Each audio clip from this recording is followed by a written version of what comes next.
Hello, Adelaide. Hi. Thank you for coming to the garage. Everybody, I am Dan Cavallari from Slow Guy on the Fast Ride. I'm here today with Adelaide Perr, who is the author of Degloved. Every Scar Has a Story. Adelaide is a good friend of mine. Adelaide, thanks for coming down from Boulder all the way to the Slow Guy garage. A few years ago, it was October of 2014. Adelaide was involved in a pretty horrific collision with a car in Boulder, and you're in a coma for 5 days. 5 days. It's kind of one of the things that we as cyclists all fear. Adelaide had to live it, and I happened to be watching it from outside as this all happened, and it was terrifying to watch. And now you are back, healed, in human form. Still riding. Still riding. That's important. But there was some pretty serious trauma that came along with that. Yes. Some of that funneled into this book. And so Degloved, so a bit of background, as we said, that in October of, I already forgot the year. 2014. 2014. I was there and I can't remember. And Adelaide was involved in a pretty serious collision. Tell me what happened that day. Yeah, I was out on a training ride and I was on a triathlon bike and I was going downhill on US 36 outside of Boulder. It's a really wide open stretch, but there is a street that intersects or tees into that highway. And so a red Fiat, the driver of a red Fiat, pulled past the stop sign and stopped in the shoulder of US 36 in my direct lane, and I didn't have enough time to react, and so I ended up T-boning the driver's side window and shattering it and shattering my face in the process. Where did you end up and for how long, and what was the I ended up 7 miles east in Longmont United Hospital. I was in the ICU. They put me in a sedated coma because I had shattered my eye socket, my cheek, my jaw, my nose, basically everything here. And in the process, I had lacerations from here all the way back to my neck, back here. That's where the title of the book comes from, is when you pull soft tissue away from the skin, it's medically called degloving. I spent 5 days in a sedated coma and 11 days total in ICU and trying to heal. Lots of repercussions from that, but most of it was this facial trauma. While you were in your coma, your husband, then boyfriend, had a pretty traumatic experience as well, watching you in your coma. Tell me about his experience and what he did while you were in the coma. Oh, yeah. So the book's actually a love story. Shock! In all seriousness, he was riding that day and he was going to meet me on the road, and he came across the crash after I had been transported away, which meant that he rode his bike 7 miles without knowing whether I had made it to the hospital alive. There was pretty good reason to think that I might not make it.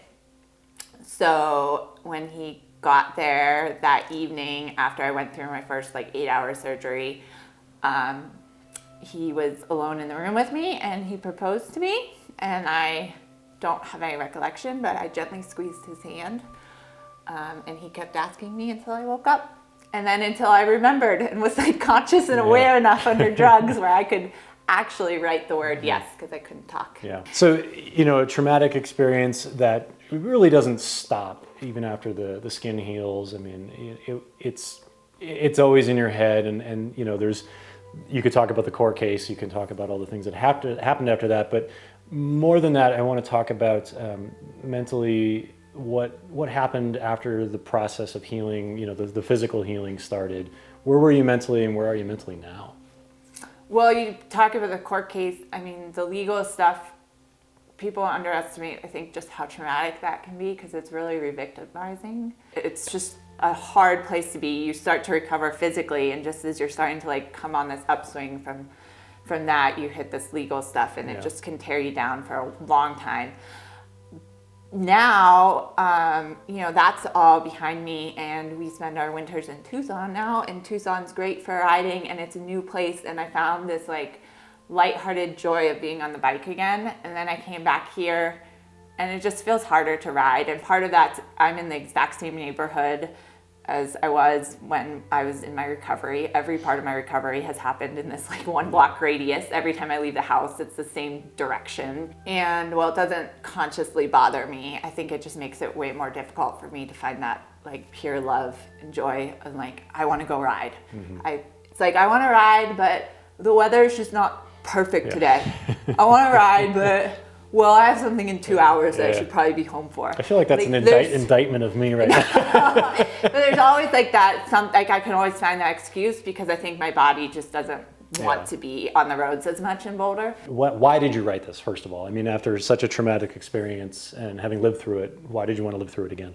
When I went out into public I was putting a good spin on it, yet it was hard to explain that some of the things that were actually upsetting to me had nothing to do with the physical injuries. It went beyond me, and it went beyond what you could put in a newspaper article. Sure. And the newspaper article got it wrong anyway. So I guess in some ways it was like, you need to tell the story so that others understand, have a little bit more empathy, and then for those who have gone through something, to help them feel less alone. Tell me about the newspaper article when it first came out. I mean, obviously you were heavily sedated at the time, but you saw it later. Yeah, I saw it in the hospital, or it was read to me, I believe, and it said that I hit the car. Like it basically put it on you. Put it on as your me. fault. Yeah. I mean, I got the newspaper to write a second article during the sentencing.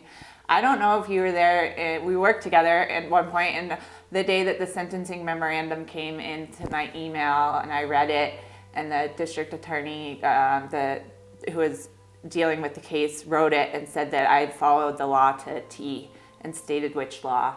And that went to the judge, and I read that, and I remember we had a little Razor scooter. I was like going around the scooter, like telling everybody in the office. I had a huge smile, and when I read that to this day, I get a huge smile on my face. I was like, I just needed someone to tell me that I wasn't wrong. Colorado has a vulnerable road users law now, which means that if you hit somebody and cause serious bodily injury and they charge you with that, then you can get 12 points on your license, which is enough to have a year suspension. Wow. And that was a big deal because the person who hit me had 17 prior traffic infractions, which I also found out in that sentencing memorandum. Talk about like an interesting thing to read.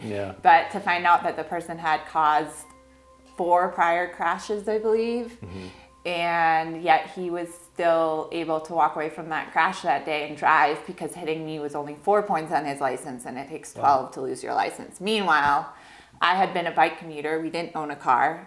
And all of a sudden we had to buy a car because I had to get to appointments, and I couldn't ride for weeks, months.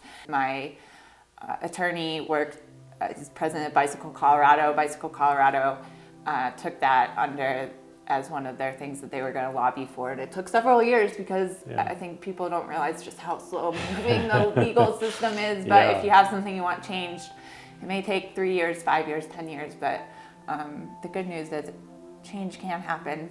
So before we wrap this up, give our dear listeners a reason to read your book. It's not just about the crash.